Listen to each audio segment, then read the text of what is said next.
Hey y'all, so listen, have you ever cried at work in a bathroom stall and then just wiped yourself really good and apply your makeup again, or just make it seem like your eyes weren't red and just back to your desk like nothing happened or nothing was wrong? Or have you ever just been sitting on a meeting and you feel that lump in your throat that you about to break because you're like thinking about whatever is going on or whatever has happened to you? That was me going through divorce, and I will tell you that it was extremely painful to be navigating heartbreak while I was also managing my career. But such is life, right? So you also have to roll with the punches and stand what you need. So I'll say that masking pain at work felt like a full-time job.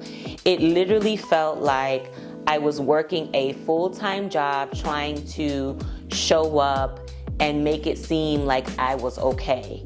And for a very long time, I felt like I had to do that until I was in therapy, and my therapist was just like, Dina, you cannot do this like this.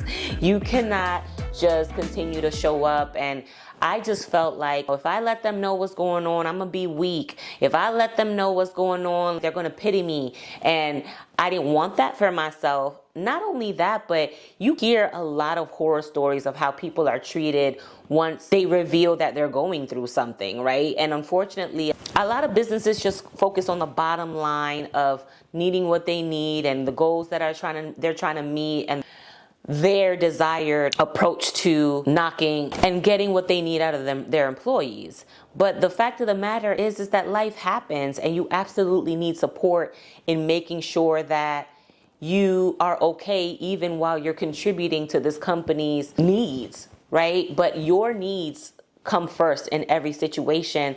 And when you're trying to manage your heartbreak and mask the pain and do all of these things while also showing up at work, then you are managing a lot of mental load that is going to cause you to break at a certain point. Listen, I failed at acting like I was okay.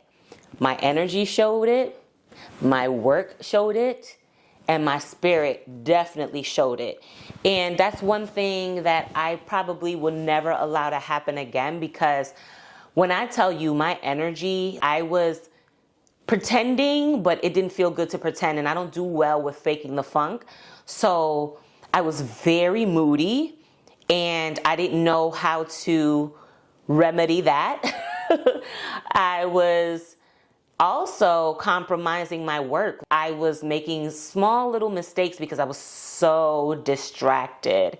And one thing I will say that heartbreak will do to you, it will have you cloudy AF. You will be clouded in your mind like no other. And I think that was what I probably was challenged with the most, is that clouded frame of thought where I was replaying things in my head, and I was questioning decisions I was making, and also just thinking through the years of my marriage, or what was happening, or what caused this to be the way it is, and why I was going through a divorce. Like, that kept replaying over and over. And then it's just the decisions that you have to make. All of that stuff is mental overload. And when my work was compromised, I didn't even realize it until my manager called it out. It was like probably a quarterly meeting. We're just checking in on how we're feeling and things like that. And he called out a mistake that was a significant mistake that I didn't catch for a project management setup that I was working through. And he mentioned, yeah, you seem a little distracted. And I'm like, oh, it was a mistake. It won't happen again. And I brushed it off. But after that, I felt so crappy about that I was talking to my therapist, and she was just like, you might want to talk to your leaders and let them know that you're going through something, because clearly you are so distracted that it's showing up in your work, and you don't want them to think that you've lost interest or you don't care about your work, or who they hired is not really who they are just because you're going through this. So you're going to have to speak up. And it took me a lot to feel comfortable doing that, but I felt like, well, either I say something or they're going to think that I'm just messing up out here, right? And don't care about my job. And I definitely didn't want that to be a part of my branding, right? Because I cared about my job, I cared about my team, but I also was very prideful in how I was approaching this, and I didn't want to come off as weak. So in that particular instance, I just didn't say anything and tried to press forward, and I was failing. I failed completely because my spirit was just so broken, while I was going through the divorce and managing the things that I was managing. And the thing that kind of helped me a little bit mask some of the stuff that I was going through was that I started my process in the heart of COVID when things were still very much so stay at home type thing. And it made it easy for me to hide off camera while I was bawling out almost every other day. And I will tell you, I probably cried like every other day while this process was undergoing because everything was so triggering. Everything was so painful. Everything was so heartbreaking. So all of those things were happening, but my spirit was so broken. And I take pride in the way I look and things like that. And while I am not one to look like what I'm going through, there were definitely moments where I just didn't care about anything, my appearance and whatever. And I just had to figure it out. And that's the nice thing about being able to be home, because my son was also home with me. I was nursing. I was a new mother. I was also going through postpartum depression. So I was able to just literally, some days I would just take a shower, brush my teeth, and that's all I could give, right? But I'm a makeup girl. I like to look good and feel good, and I didn't have that. But I don't know that I would allow myself to get to that point again. It's a different level of depression, what that caused me to be. But as much as I was trying to force me appearing that I was okay, that pretending was a failure for me because I couldn't do it and I wasn't doing it well. And obviously my work was being compromised as a result of me not being able to mask the heartbreak. So when it came to admitting to leadership that I was going through a divorce, it was so terrifying, y'all. It was so damn terrifying because I don't know what I expected them to say to me. I just didn't want to come off as weak. I didn't want pity. I didn't want that, oh, I'm so sorry to hear, oh, that's tough. I'm just like, I know those things. I know it's hard. I know it's painful. I just wanted to get it over with. But I will say that having that conversation with my leader at the time was a breath of fresh air. He was extremely understanding. He was very empathetic. And what I appreciated most about having that conversation with him about what I was going through was that he immediately asked me if I was okay. He immediately asked me what I needed support with. And he also asked me how he can help me. And I didn't know how to answer those questions initially, but I asked him to give me a day or two to talk about it and we could circle back. But when we circled back, he had some resources to share with me with regards to benefits that HR offers to help me navigate either talking to attorneys, a therapist, or any type of legal advice or family or whatever that I could leverage in that regard. And I really appreciated it because you don't realize those benefits are there for you until you need them, right? Or somebody calls them out to you. Now I make sure I know them. Well, I have to know them for my team, as my direct reports should know from me what's available to them. But I also thought that it was super helpful that he immediately started to look into things that can benefit me and that I can benefit from while I navigate this, versus just saying, oh, I'm praying for you, or I hope you're okay, and then moving on with what needs to be done. He really, really did help me gain some resources and also found ways to provide me some relief in my work, because it was brought to his attention that I was distracted and he didn't really know what it was. So when I came to him as to what I was going through in my personal life, he was able to say, that makes sense now. And I wish you would have said something sooner. And I explained to him that I was uncomfortable and all the things.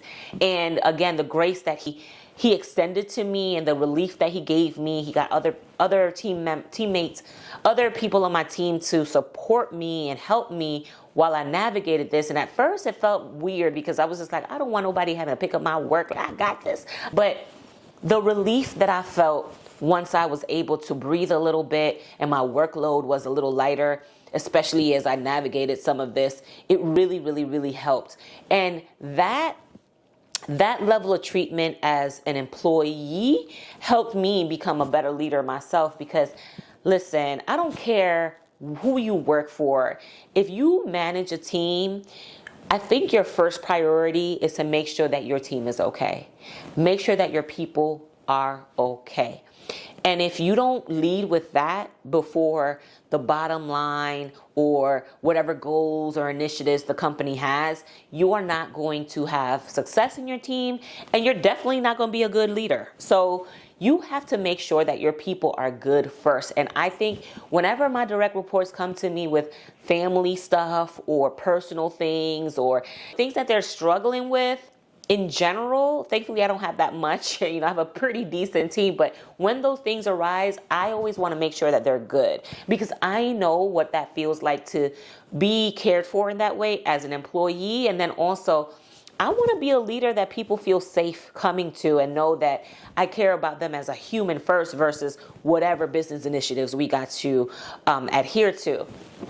So as much as I feared talking to senior leaders about or just leadership in general about what I was going through, it was something that truly provided some relief, and it allowed me to breathe easy a little bit. So taking a leave of absence. Now, I didn't necessarily take a leave of absence while I was going through my divorce, but I shared in my other video, I think it was maybe 3 videos, when I talked about the stress of my custody case, how I took a leave of absence then.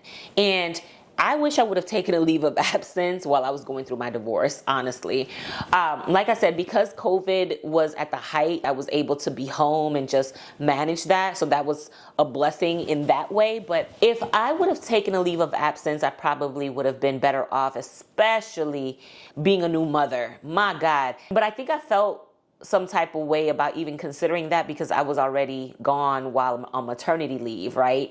And I didn't realize that I would not be okay after that because postpartum depression came in. Then the divorce process started to kick in, and then it was full force after that. So taking a leave of absence, I will say, you probably need to consider that if you think that you're about to lose your proverbial ish. If you feel like your mind is going to explode, if you feel like you just cannot, talk to your therapist, talk to your primary care physician, talk to anybody a part of your care team that can understand what you're going through and what you need in place to help you navigate that, because it is going to be extremely difficult for you to navigate all of that. And some people can push through.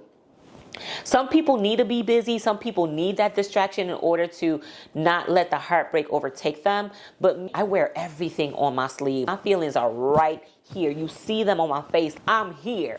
So when I was going through stuff, it was just showing up in different ways. And when I took a leave of absence during my custody case, I will say that my therapist was the one who called it out. Like, Dina, I don't know that you are able to handle this right now and work.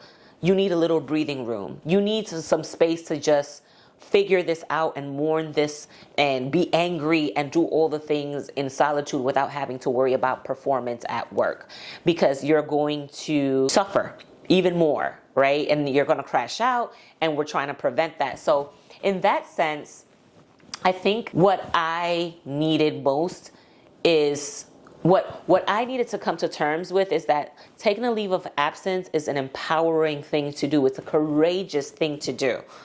It's not weakness. And let me tell you something. If you work for a major corporation, you are probably and likely paying for all of those benefits and not even realizing them. There's a lot of benefits in your compensation packet that you're paying into, and I need you to leverage every single thing that's available to you. Talk to HR, talk to your people, talk to the benefits folks about what you can take advantage of and what's available to you, because a lot of companies, as much as they give you a benefit package, there's always stuff that's hidden in between that will service you and you don't even know it. Secondly, when it came to a leave of absence, my particular state of Illinois has a protection clause for people that have to take a leave of absence, whether it's for mental health or medical or whatever, your job is protected. That is a clause legally, right? So that's something that you can leverage as well. And I will tell you this, when it comes to your state, understand what your employee rights are, because there are some things that your employer may not protect, but the state will, and that takes precedence over what the employer says can or cannot happen. So you also want to be mindful of that. Taking that leave of absence might save you a little bit. It will definitely save you some peace of mind, right? So leverage all of your benefits, leverage them all, because I think that if I would have taken a leave of absence then when I was actually going through the divorce, even though I was just on maternity leave, maybe my work wouldn't have suffered as much because I would have had a little bit of space to sort through some of the emotional turmoil that I was experiencing. Who knows? I think when it came to my career and me figuring myself out in my divorce and all of that, what saved me was when I started to prioritize my needs in the moment as a divorcee. I think what helped me most in those times in my careers where the heartbreak was just heavy on me was that I finally decided at some point that I needed to prioritize my needs versus what I want my career to be. And this notion that, oh, you can have it all at once and you can do it all, it's a setup for success.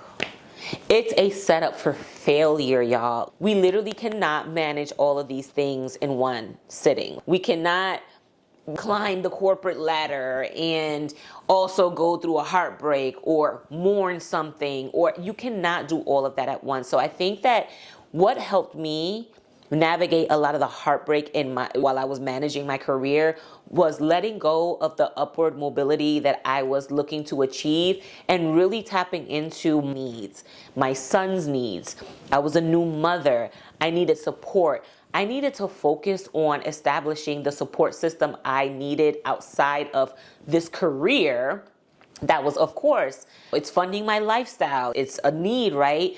But at the same time, if I was not okay, nothing was going to be okay. And clearly my career was in line with that, right? So I think for me, once I decided that I needed to prioritize myself, my health, my mental well-being, and took therapy a little bit more seriously and allowed myself to cry and mourn, allowed myself those days. I probably used up every sick day during my divorce process year over year because I needed that time. And heartbreak can literally kill some people. Heartbreak is painful. It is so painful. But I think what will help you if you're managing that in your career is to be honest with what you are going through. Talk to your leadership. If you don't feel comfortable, talk to your leadership. Go to HR. HR, I know, is like the big scary monster sometimes, but in these situations, HR is your friend, because if you are going through something that's life-changing and they don't provide you support, that might be a lawsuit. But no, in all seriousness, talk to HR, leverage your benefits, understand who you can count on. Make sure you have friends at work. That's something that I don't think people understand is important. I was able to gain some really good friendships in every position I've worked in, at every company. I have friends from all companies that I've worked for, and in each of those companies, whatever life event that I was going through, I was able to get support at work because I had friends at work, right? And sometimes it's not your leaders that you need to talk to about certain things. Even at one particular job, I had a friend there that I was able to just break down to and say, I'm going through a divorce, because she saw it on my face. I was holding something in. You remember that lump that I told you, that I talked about at the beginning of my video? I felt that. So for her to be able to just see me that way and listen to me and be like, oh girl, been there, done that. I didn't even know she had went through a divorce. She was able to support me. And I always stress, I know that it's hard to trust people at work sometimes, but it is super duper helpful when you have people that you can talk to and count on, all right? So anywho, that's it for now. When you're managing heartbreak, just know that you must speak up for yourself, that you need support, and that you need to leverage every single benefit that is available to you from an HR perspective, from a mental health perspective, from a wellness perspective, from a physical health perspective, all the perspectives. Leverage every single benefit that there is to you. Leverage your network, leverage your people, and make sure that you are good. And put that career, I gotta show up, I gotta show them that I'm good, that I can do this. Put that all to the side and truly focus on yourself, all right? If my content is resonating with you, then please be sure to like, share, and subscribe, and I will see you in the next video. All right, bye!